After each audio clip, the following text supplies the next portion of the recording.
It's another episode of the Next Fix podcast. We've got Bryan with us today, coming to us from Southern California. And so my name is Ryan. I came from a poor family. We couldn't afford all those letters. So we're gonna we're gonna so I've got a bit of envy. I got a bit of envy going on. But Bryan, if you want to just give us like a real quick introduction before we dig into the nitty-gritty. Well, thanks for having me. I really appreciate it. Again, my name is Bryan Blackmon. Yeah, I live here in Southern California from Fort Worth, Texas originally.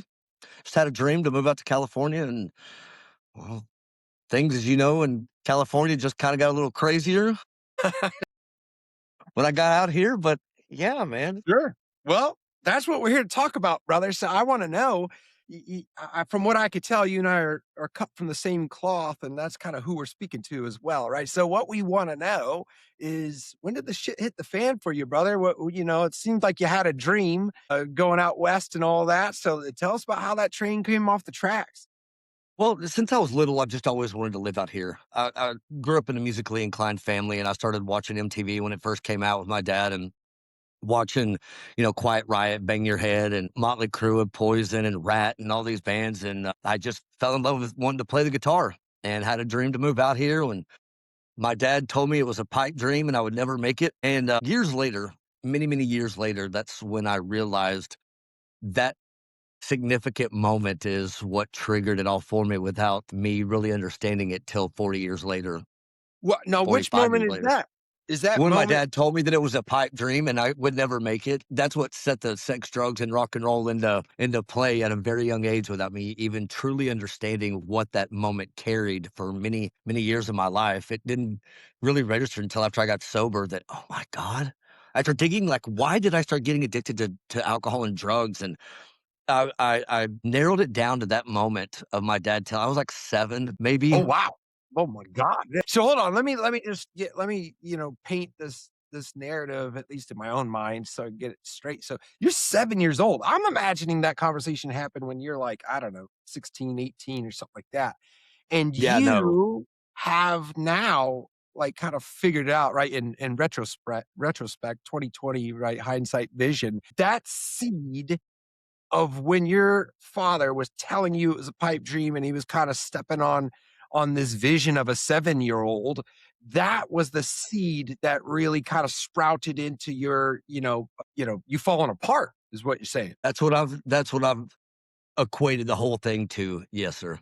Right. All right. So how did it look? Right. So you're 7 years old. You got this dream. And so you're 7 years old. You listen to Motley Crue, right? Like, It's actually Quiet Riot, Bang Your Head. That's when I went, oh my God, there was that angst in that young teenager. I mean, he may not even been a teenager yet, but he was shaking his headboard with that hockey mask. And I just heard those guitars and I was like, oh, that's what I want to do. And when I told my dad after that video, I was like, that's what I want to do. He said, it's a pipe dream. It's one in a million, make it and you'll never make it. And like I said, that it took me until I got sober. It was maybe a year or so roughly after I got sober. I really started digging into what was it that made me want to drink. I always felt really emotional. I still feel other people's emotions really hard. And I never felt comfortable in my own skin. Like it just always felt like it was crawling and it needed something more. And I come from a super loving, kind family, even though my dad said that. But I grew up in an amazing home with a lot of, I don't talk about religion or anything, but I grew up in a really Southern Baptist Christian home, and my grandfather was the deacon. My great grandmother played the piano and the organ, and my grandmother did after she passed. And so that's just the life that I was brought up in. So I guess, there's some morals and values and well, ways of that's living that I was brought up with, and a lot of love and a lot of support. I was just after my parents got divorced, I got into a lot of trouble, and I was already getting into a lot of trouble. But when that hit, it really sent me into a whirlwind of just acting out. so now with that was okay. That was before you went to Cali, right? So before you Oh kind yeah, I of didn't move to Cali till 2020 during the beginning of COVID. shit. Okay. All right. Yeah. When everybody was leaving California to go elsewhere, here I am on my own, trucking from Texas to But yeah, California. that's the reverse, because it was the other way around for a lot of people. However, you Yeah, saw an opportunity. But I want to rewind a little bit to, yeah. when maybe you started kind of getting into trouble. I know for me, I had a few beers at a high school party and I thought I was funny. And I thought girls were laughing at my jokes. It could have been completely, wrong. However, that's how I felt. I was like, this is awesome. But you had this a decent family and you started getting a taste of that lifestyle. Is that kind of where things started kind of to begin for you? You're like, oh, Yeah, my parents sent me off to live with my aunt and uncle who were just recently married, and because I just was getting in so much trouble in school and with my parents and stuff, so they sent me to live with my aunt and uncle. And they had a party one night. I drank a beer, and it was that immediate relief. It was that immediate, comfortable, easy, peaceful feeling on the inside, well, and it didn't start.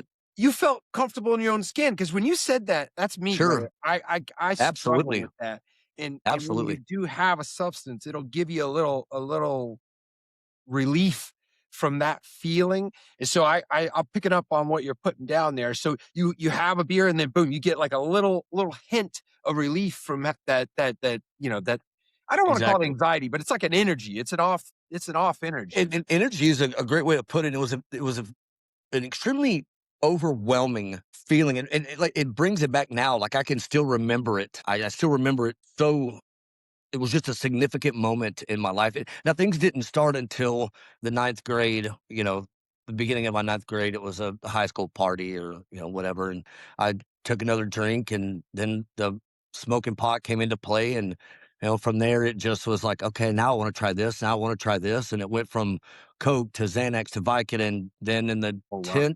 10th or 11th grade, I want to say the 10th grade is when the heroin came into play. Wow. Yeah, Yeah, that's an aggressive path, right? It right, right.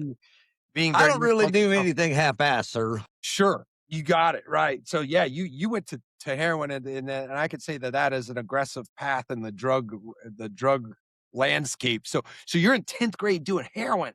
My god. Yeah, it was, like, towards the end of my 10th grade, going into the summer of going into my 11th grade, if I'm remember correctly, somewhere around that age, because I remember going to rehab, and I dropped out my senior year, the beginning of my senior year, and I went to rehab shortly after that. So and I was already addicted for, well over a year at that point. So, yeah, roughly around then.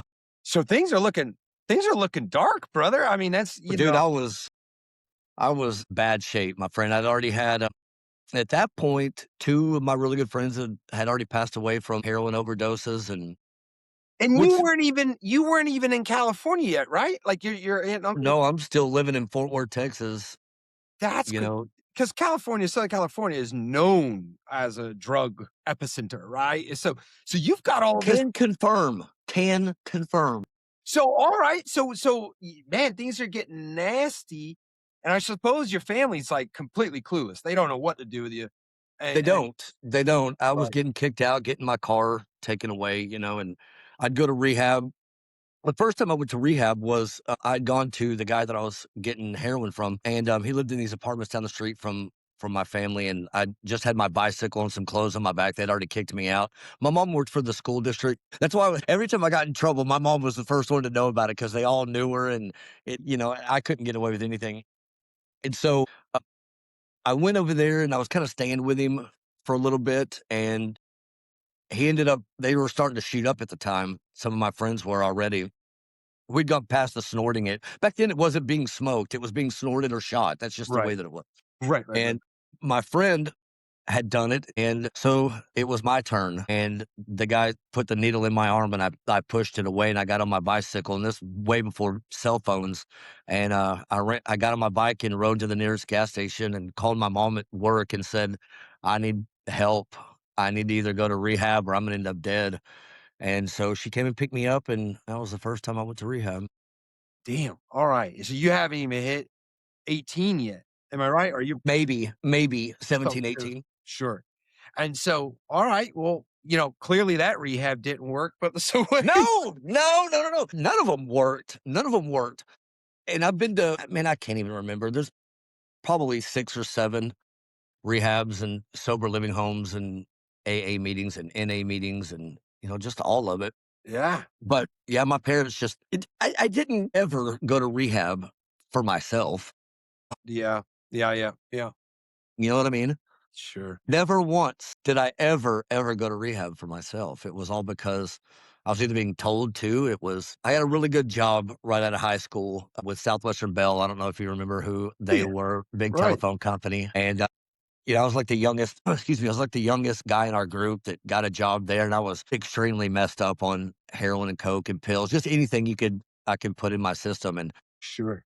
my managers, I was getting in trouble all the time, but I was part of the union, so they couldn't really do anything to me until I got like on the final step and they sent me to another rehab. And so I always say like to get a job, to keep a job, to make my parents happy for all these reasons, but none of them ever kept me sober. I You know could what's wild, man, is I was in the, union for bartenders when I lived in Vegas, Interesting. and yeah, right, interesting, and, I didn't even know there was such a thing. it's the only one of its kind, and but yeah, I started stealing so much money to keep up my pill habit that, and I was on the pill, so I got sloppy as hell, and then they were just like, "Hey, man, this math is not mathing," and so time to I know go. about that kind of math. I'm really good at that kind of math, actually. Right, right, right. An addict's math is always just gonna, equal my next bag of dope. It's not gonna Yeah, equal anything else other than that. And so, absolutely. but yeah, that was, my experience with the union, right? So you've got a job, but they sent you to rehab, and I'm imagining you didn't go back there. Where was the turning point that you said, "See ya," and I'm going to California? And I also want to know, like, as far as your sobriety is concerned, did you get sober before you went to California? Because I don't think that's the truth. No, no, no, no, no, no, Right, no. I right, right. got out here. So let's just fast forward 25 years. And during those 25 years, it's just chaos. It's just pure chaos, Now, well, hold on. I relationships. wanna know though, Brian, now when you say chaos, were you, like, semi-functional? Right?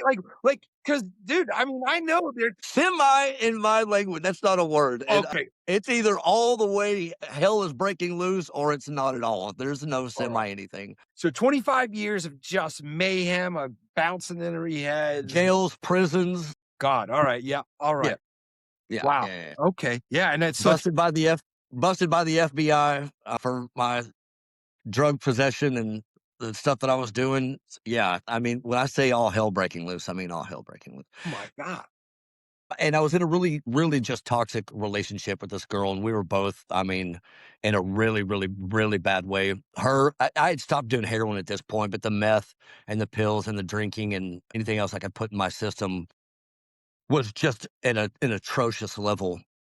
And then she was doing heroin, and how I stayed away from that, watching her do it is beyond me, but I did. And so anyway, we both got into a lot of trouble with each other, jail time, then finally she got a DUI and had some stuff on her and ended up going to jail for a year. So during that time while she was in jail, I was 43, 44, something like that. And my dreams I just graduated from the Art Institute of Dallas for audio and video production.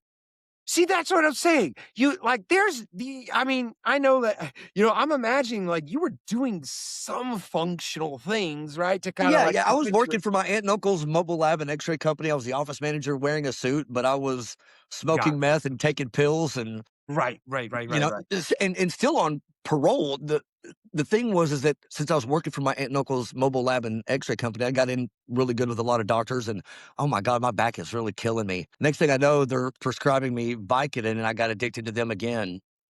So I was able to go through parole and stuff because I had prescriptions. So as soon as the day I got off parole, I started smoking meth again. Yeah, Yeah. man. All So right, so yeah, you've got like like you're still kind of funding this lifestyle in a way, right? Okay. right, I was always able to either by I never had to rob and steal. That was never my thing. I was always able to make money. I knew how to hustle. I've always known the right people to get in with. I've always been able to find my way without having to do those kind of things. When I got in trouble, it was for selling drugs. I was being able to. I had more money than I knew what to do with at the time, and so paying for that was not a problem. I had as Sure. much as anybody could ever want. So I'm working for my aunt and uncle's company, and something tells me that, I need to go to school, and it was hard working for my family after a few years, 5 or 6 years, and I decided out of nowhere. I say out of nowhere, but it was really like this guidance. It was this spirit. It was God, creator, source, whatever you want to call it, guiding me without me really understanding what was taking place in my life. That's when I look back on it now. All these pieces are just being put together as I continue on this journey, right? And that's what's fascinating to look back at and go, that's why I went to school because, and I'll share more of that with you here in just a second. But I graduated, and then this girl I knew from early on in high school that I was in love with and moved out here, became a porn star, started dating this dude who was in the music industry, moved back to Texas. This is right after I graduated. And she said, Bryan, you need to do something with your degree. I know some people in LA. Let me hook you up with them. Turns out that's what happened. I came out here. This is all while that girl was in jail as well. I came out Now, here for the I weekend. want to say that that's probably the wisest move I've heard thus far is that, you're at a juncture in your life. You need to get a nice solid porn star to give you some guidance.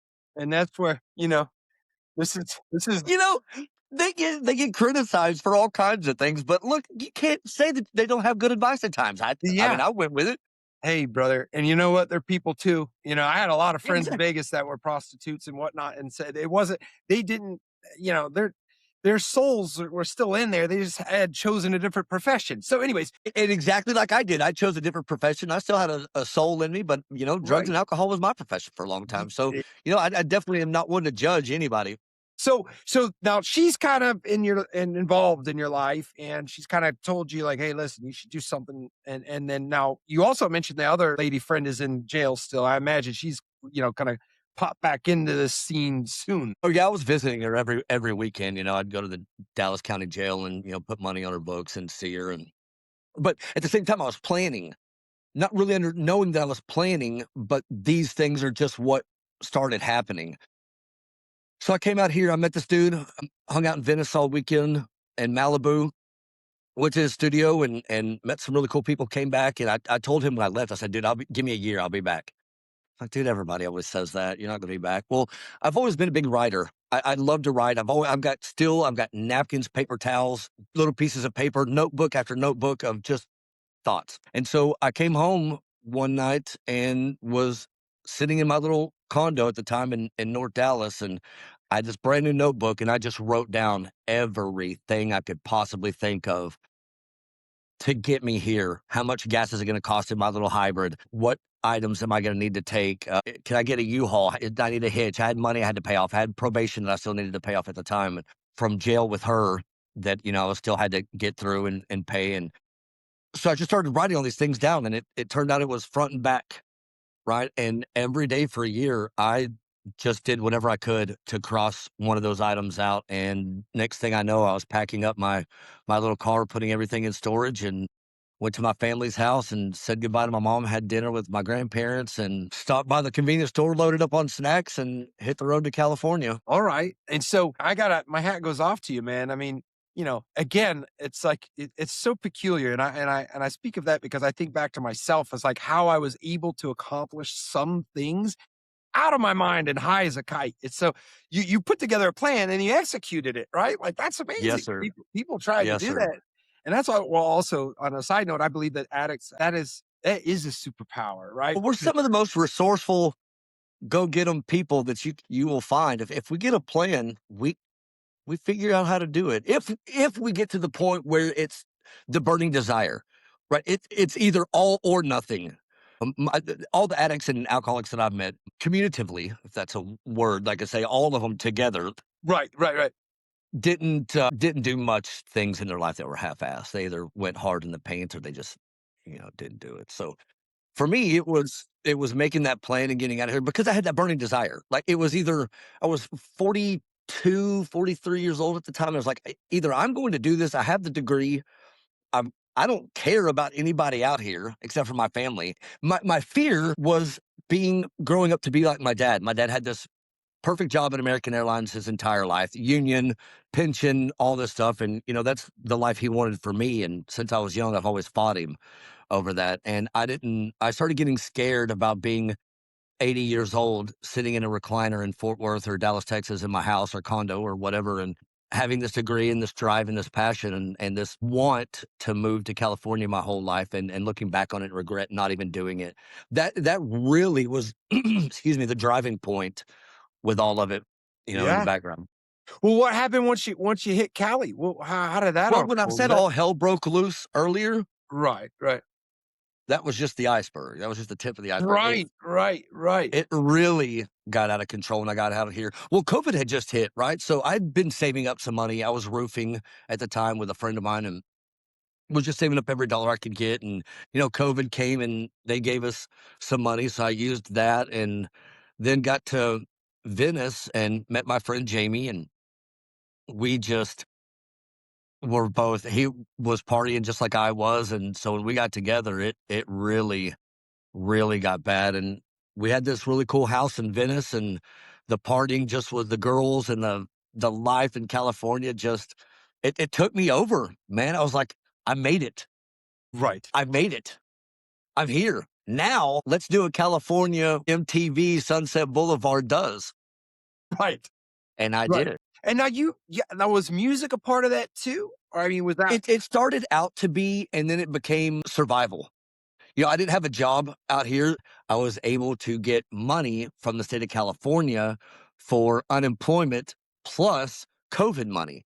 So I got it from Texas. I got it from California now. So now I'm sitting on another 10 grand roughly. And I'm like, all right, what are we going to do now? And so at the time, him and I got into a really bad place with each other, and it put me in homeless and in a bunch of not sober living homes, but hostels.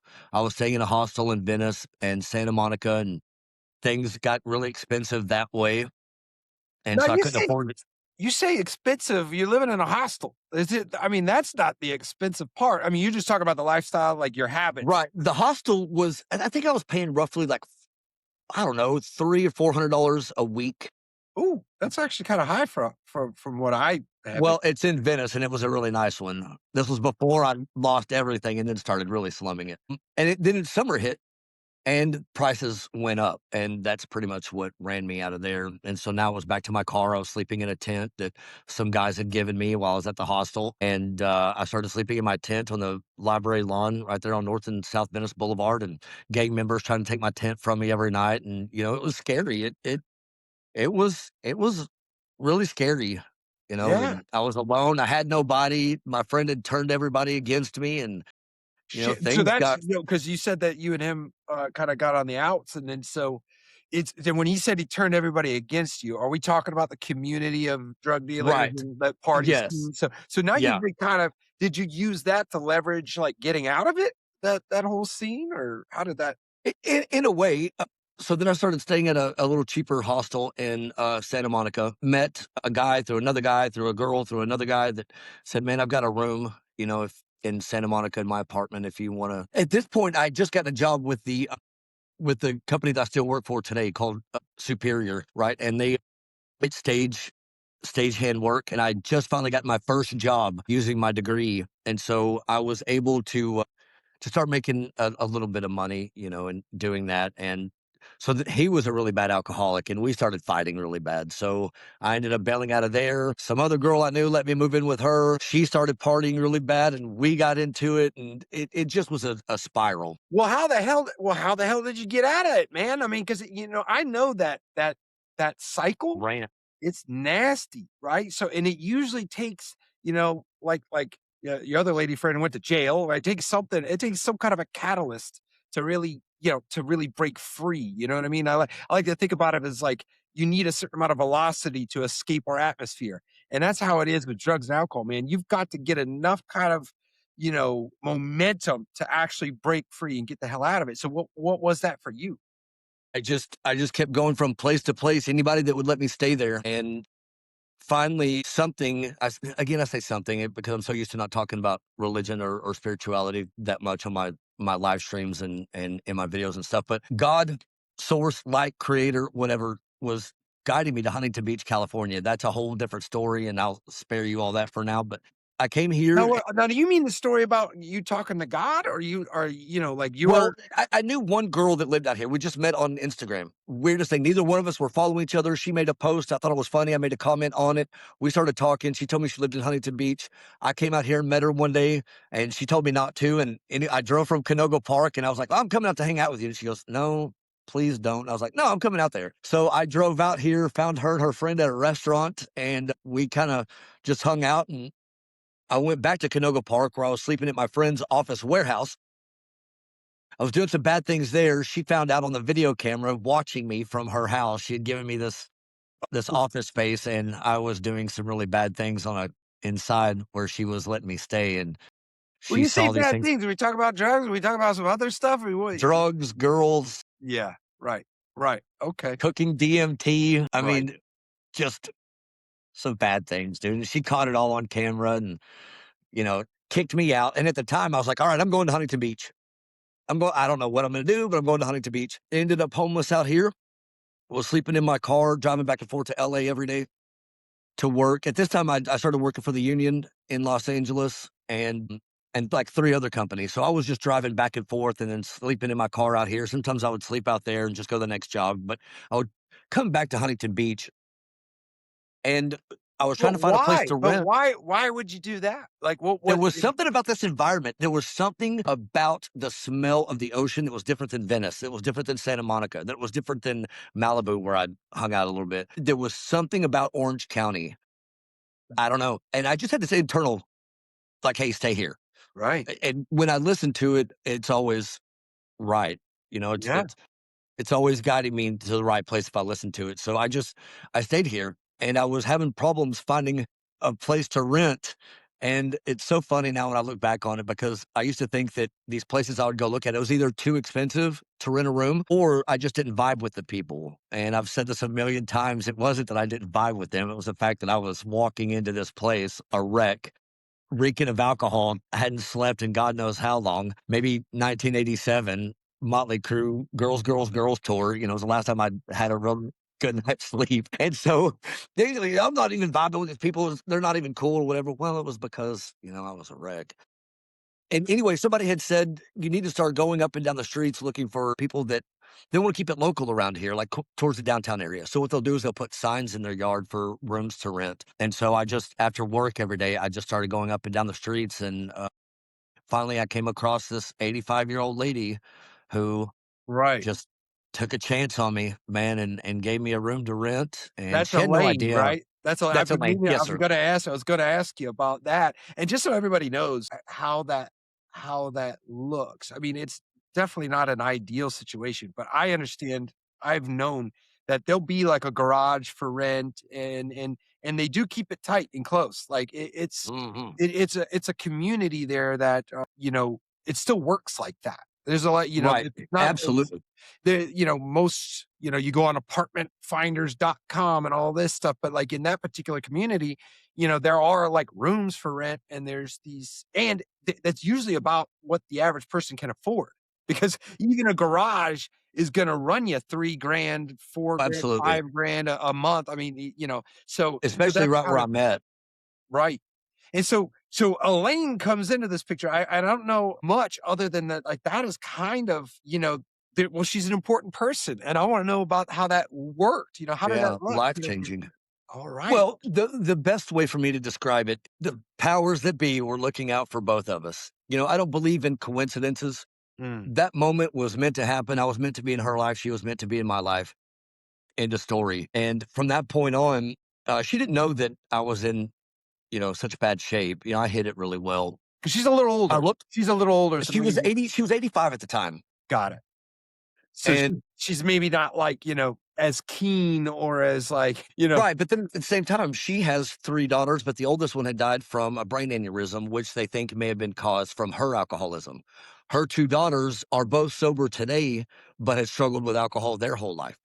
2 of her grandsons had both died from fentanyl overdoses. So she knows the struggle, but she had no idea that I was struggling. And I think was today 889 days ago, maybe 890 days ago. I forgot. I lost count. I've been working so much the last couple of weeks, or the last week, but I forgot. It's like 889 days ago today, a little over 2 years and 4 months, that I was brushing my teeth in a mirror one morning and upstairs in my bathroom. And I just looked at myself and I was dark. I was a shell. I had no light left in me, man. And for the first time in my life, my spirit, my emotions, my voice, the devil, the angel, all of those voices and all of those emotions all lined up at one particular moment. There was no confusion. And all I heard in my mouth while brushing, or in my head while brushing my teeth, was, "You are worth it." And I just was looking at myself and I was like, all right, that's it. I'm done. I'm done. Done. So I had started going to an AA meeting from a guy that I'd met a couple months before this, which was really a pivotal point in me getting sober. My favorite car is a Lamborghini, and I had just gotten off work and stopped at Ralph's one night, and I came outside, and this guy pulled up in this beautiful blue Lamborghini with yellow pinstripes and yellow seats. I was like, oh my God. This older gentleman gets out, and we get to talking, and I was pretty messed up and reeking of alcohol and, just looking a mess. And out of nowhere, this guy says, well, this car was a gift of my sobriety. Why Well, did this guy just tell me this? yeah, like, how does he, other than he can maybe, put Well, he 2 and 2 sensed it. together. Well, he could put two and two together. So, yeah, and however, those phrases when they get delivered to you, it's so I say I believe in God, so I know that Okay.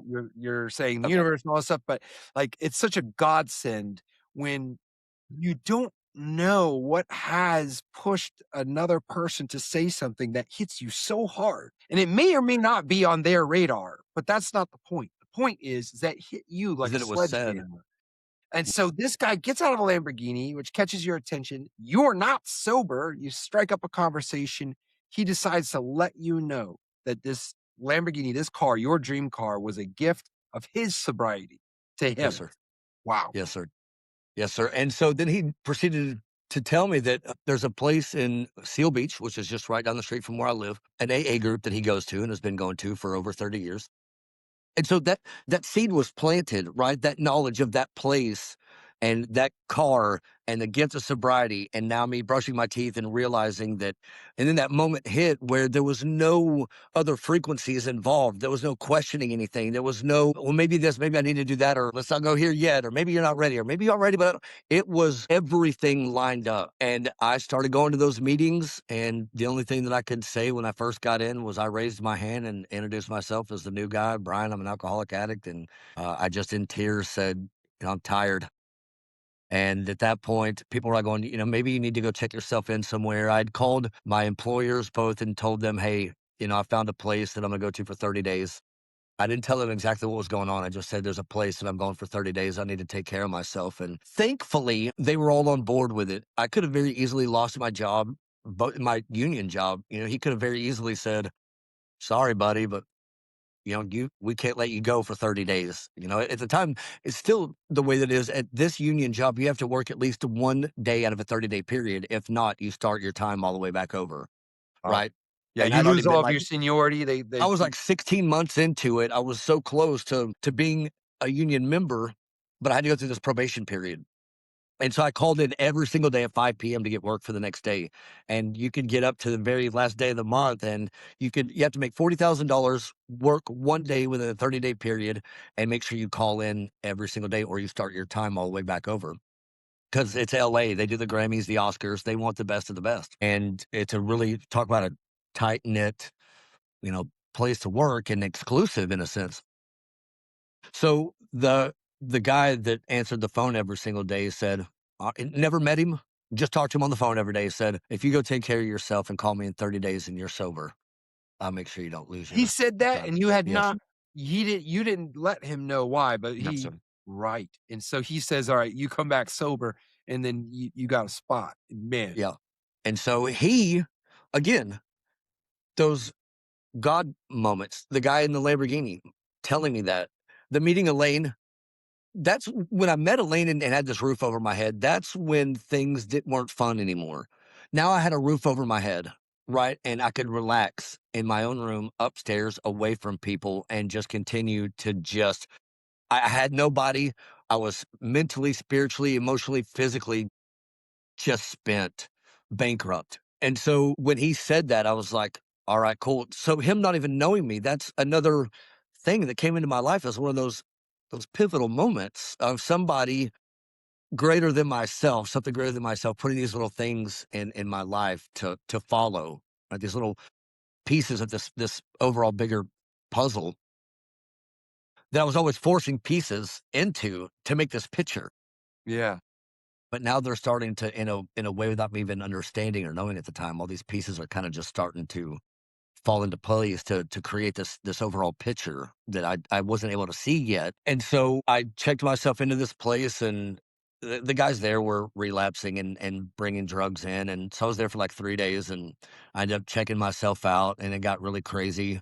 I came home and I locked myself in my bedroom for 30 days straight, clawing the carpets, screaming, crying. I couldn't stop using the bathroom. I couldn't take a shower. I couldn't eat. I couldn't sleep. It was the thing is, I've gone through these withdrawals 100 times, right? I'm used to them. I know what's going to happen, but I didn't understand how much fentanyl was in meth these days and what they're cutting it with fentanyl.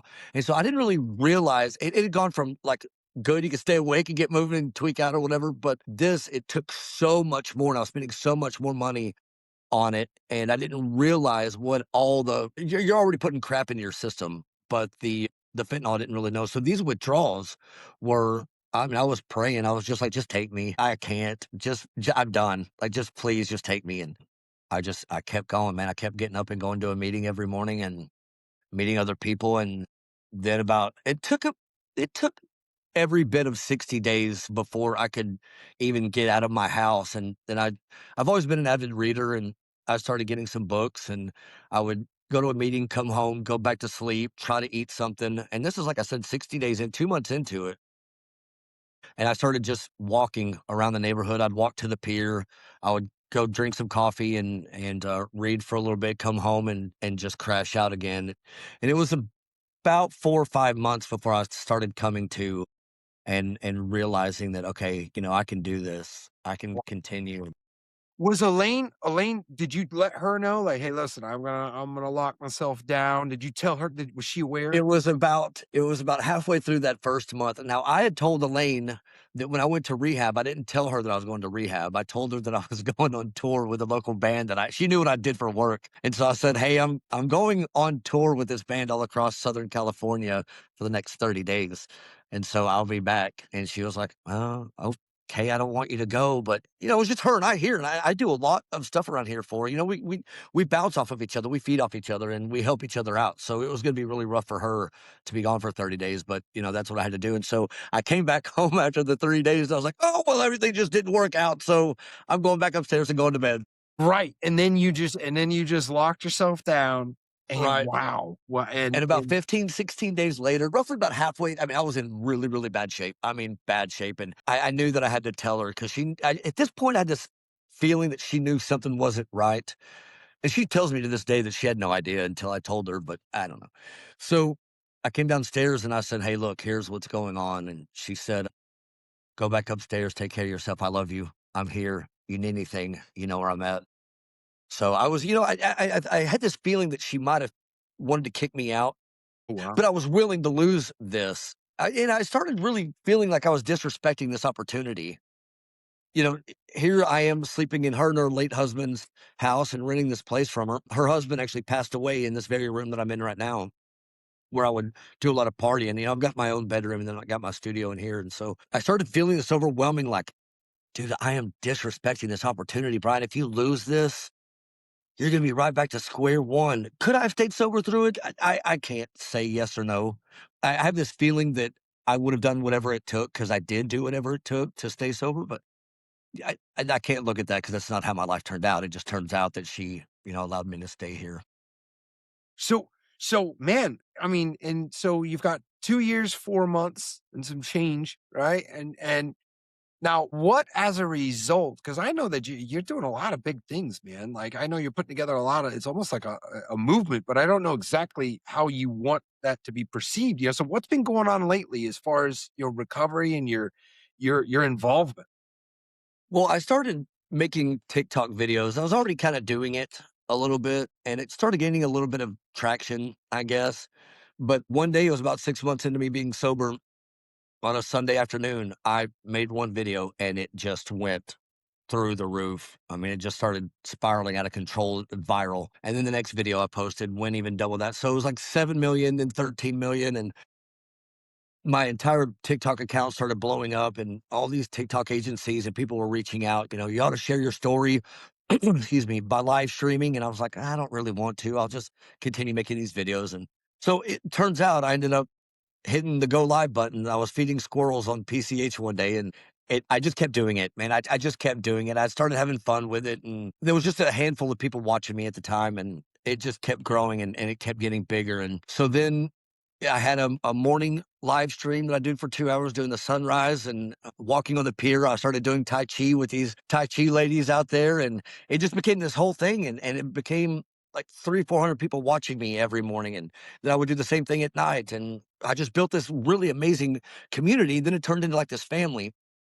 And so people on TikTok send virtual gifts, right? Make your screen, do these fun, cool things. And I'm always out by the Huntington Beach Pier. And this girl had sent this crab gift, and it started dancing on my head and doing its little pinchers and doing this thing. And I had said, you just gave me crabs right here on TikTok, and it just became this thing. And people started sending me crab gifts from all over the world to my PO box. And so I started researching, like, what is a crab? Why did this moment happen? Another one of those moments of the piece of the puzzle. And they're super adaptive. They're resilient. They figure out their own way in life. They can maneuver in so many different directions, and sometimes they just sit. Interesting.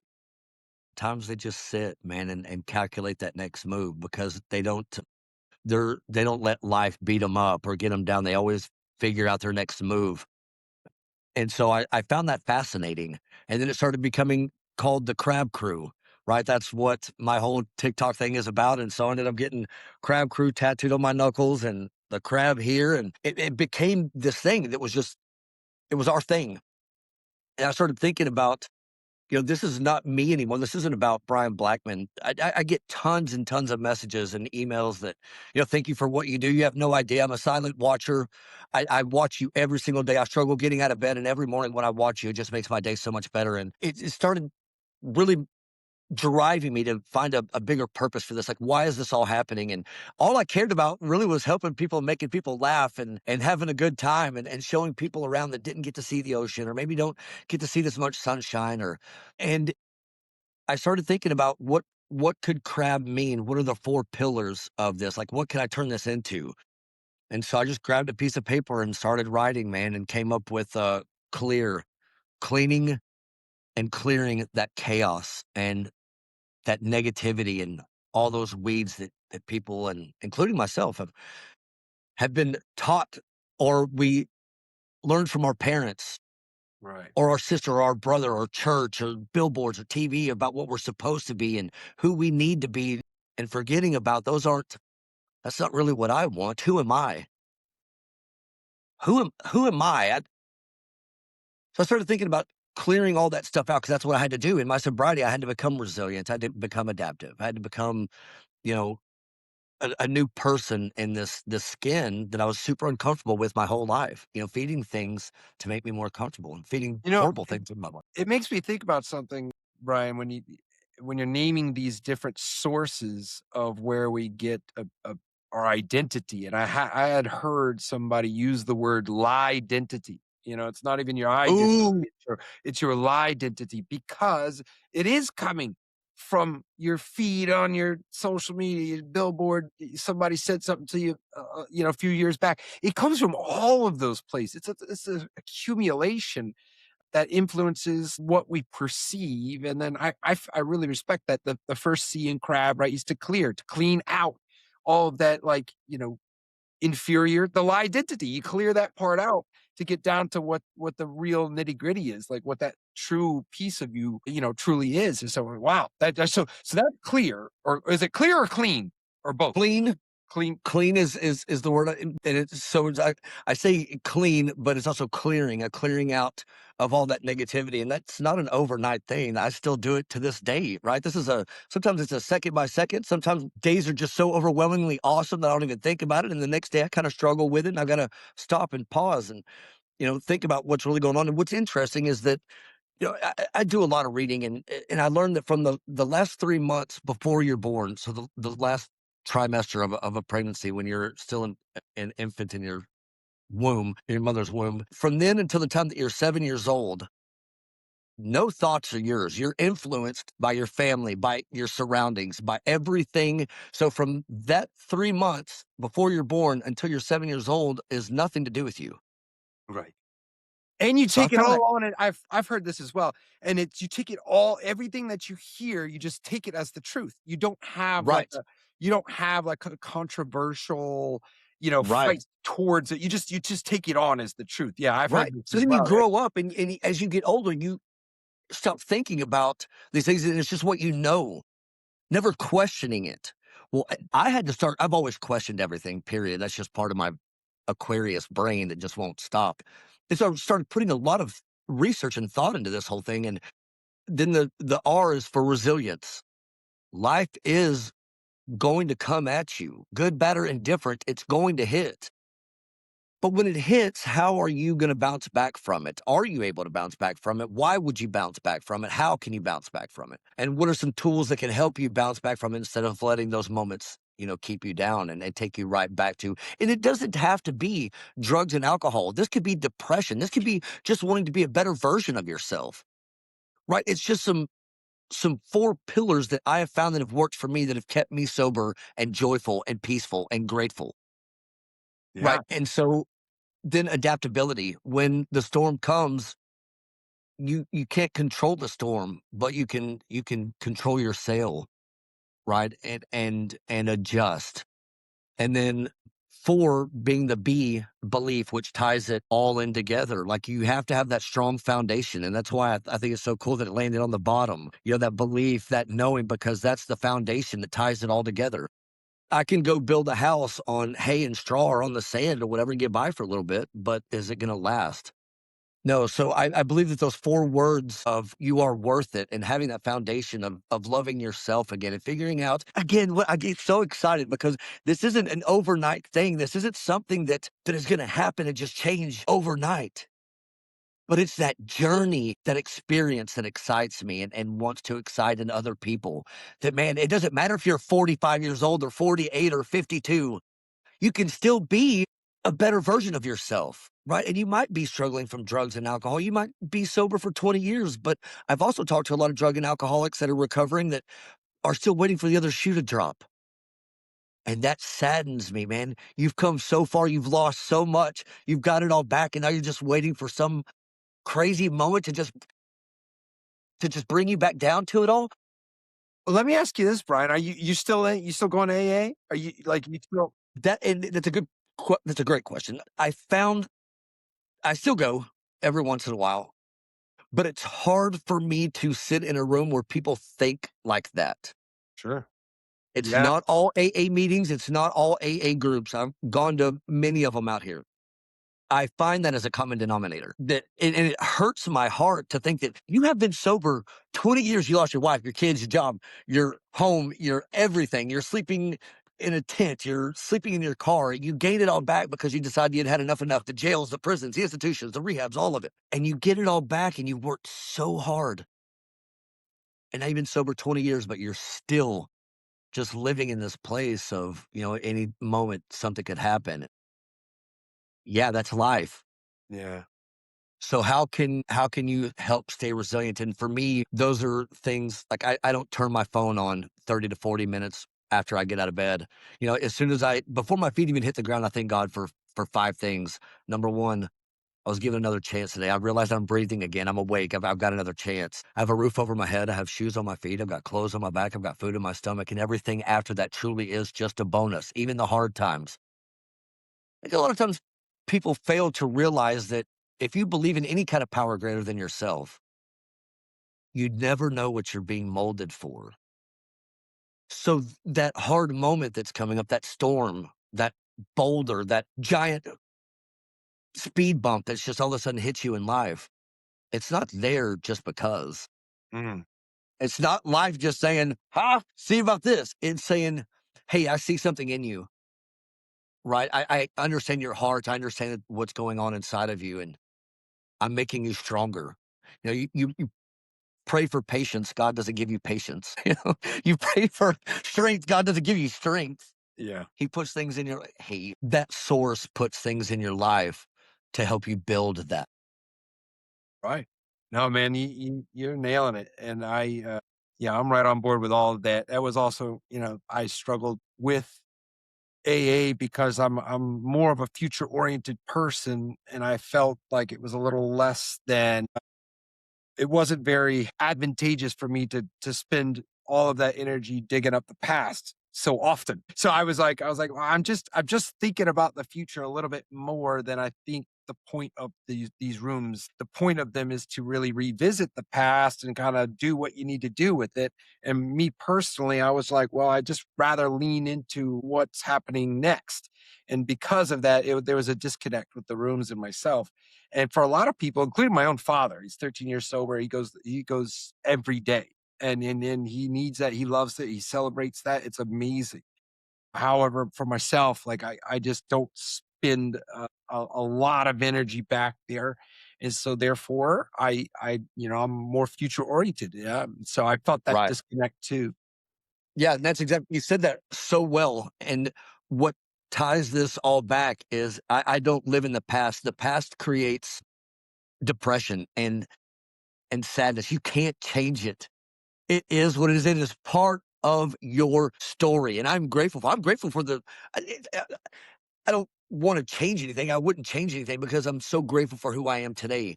And that ties back into me revisiting the past only to figure out that that moment of my dad telling me that is what planted that seed of proving him wrong, which into rock and roll, the sex, drugs, and rock and roll, and wanted to be a musician is where all of that started. Once I figured that out, I left the past as the past, and I realized that that moment triggered a lot. Do I blame my dad for that? No. Parents don't come. I don't have kids, but I know they don't come with instruction manuals. It's He did the best he could. He provided a house and clothes and food and stuff, and he wasn't always there, but he was working a lot to make sure that we were okay. sure.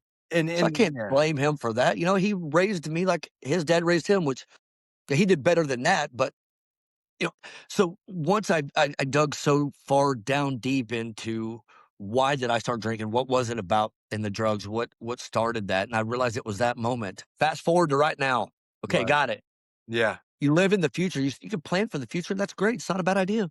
Yeah. But if you worry and constantly think about what's going to happen tomorrow or what's going to happen in this situation or what could possibly be, you're taking yourself out of the present moment. And oftentimes, for me, that if I'm not living in that present moment, which is a gift, right? It's a gift to be alive right now. Even when times are hard, there are ways to cope with it and deal with it, and that's why I started the Crab Crew Life transformation experience, and been working on that for the last 6 months. And every word in that thing, I had help building it, but then I went through and I just started putting my own words into it and figuring out what was really important with this outlier. And so I spent the last 6 months building this, Yeah. and so now it's turned into, something I love coaching people and helping people become better versions of themselves, and sharing the routines and the beliefs that I have that keep me sober and grateful and just joyful in life today. Is that what it is developed into? The Crab Yes, Crew sir. is basically that's your mechanism for helping people, and you're doing that through sharing how you did it, what you do currently to help them kind of, Correct. find their path, right? So, Right. The well, so what meditation, the where talking into the mirror. I mean, all these little things that I do.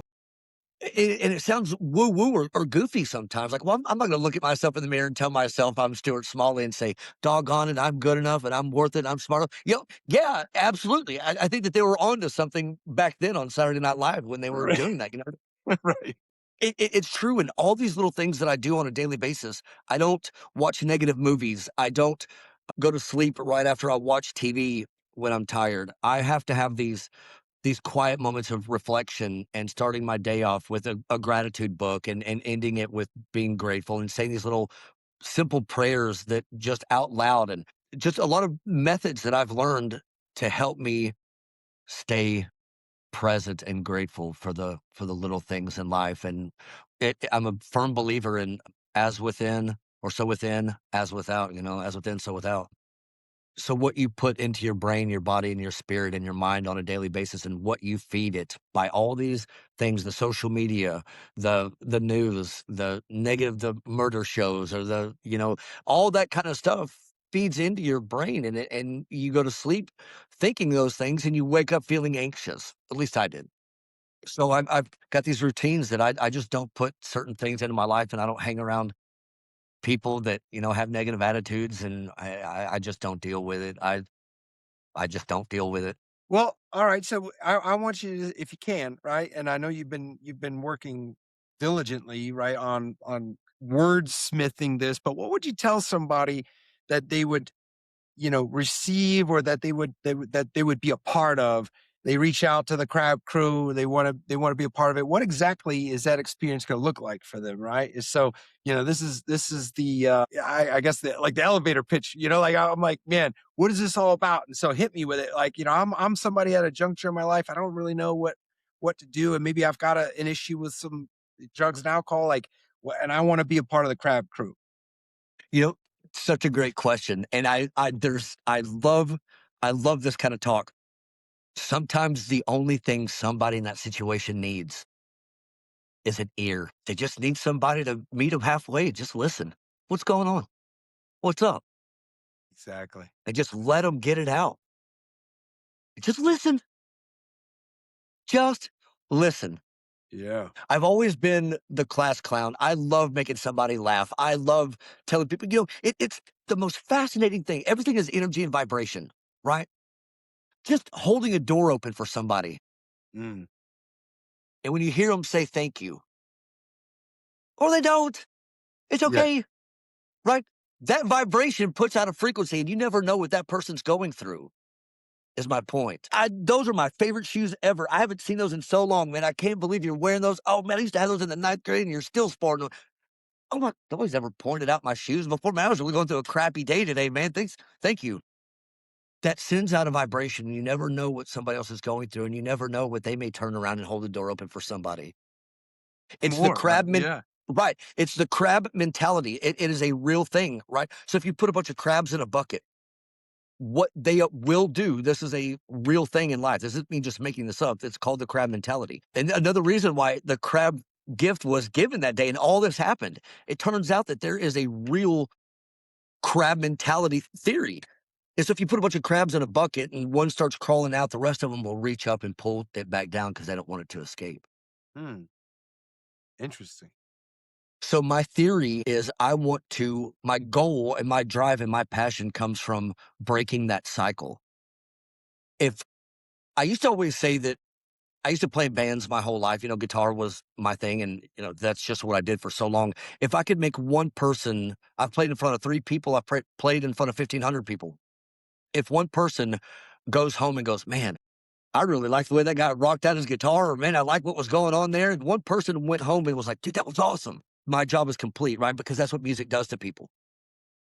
With this, it's kind of that same feeling. If one person gets off my live stream and goes, man, I didn't laugh that hard all day long or in a week, or man, I never looked at life from that perspective before, or man, he said something that made me think I am worth it. I am worth having so much more, because we're only here for a short period of time. And when that last breath is taken, do you want to be regretting the things that you didn't do, or the way that you didn't see yourself or believe in who you truly are? And that to me is where my passion and fire comes from. So just by listening to somebody and meeting them where they're at, you can get a lot of information. And then at that point, you can kind of start guiding them to little things, right? It's just showing up. Yeah. Consistency. It's just showing up for the next person. And if I can pull myself out of it and reach down and pull the next crab out of it, Right. and get them into a better position to where they can now turn around and reach the next person and pull that next crab out, that just sends out, a movement that makes me happy and proud to be doing something every day. And so that's what it's about for me. I love it, man. Now, where should they go? What I mean, I went Yeah, to you the can go to website, crabcrewlife.com. crabcrewlife.com, and I'm Yeah, gonna put it in I wanna LIFE. put it in black and white so everybody sees it and they just click it. So, but hey, man, I mean, you're an absolute blessing, and you're definitely out there, boots on the ground, making a difference for a lot of Thank you. different people, and Thank you. that's just so special, man. So I want to encourage you. Yeah, But thank yeah, you. that's been And another all my episode. social media is down there at the bottom of the website. So you can come join I've taken the last month off of TikTok live streaming because I'm just working on so many other things in the background, such as this and getting this course out. And, I really want to present it to as many people as I can. And so, but you can come join my live stream and join my Discord at crabcrewdiscord.com. People just love to support one another over there. There's a birthday channel. There's, you know, emotional channel. There's favorite TV show channels. There is the main chat where people just really look out for one another, man. And it's become a Crab Crew family and not just a community. People really look out for one another. So it's Amazing. pretty awesome. That's amazing. Yeah. Yeah. All right, man. Well, I'm going to check it out, and I encourage everybody to do the same. Thanks, man. And so, yeah, Thank you brother. so much. Thanks, Man, Ryan. all right, have a good one. It's been another All right, you episode too, of buddy. that. Thank you for your time. I really appreciate it. Bye.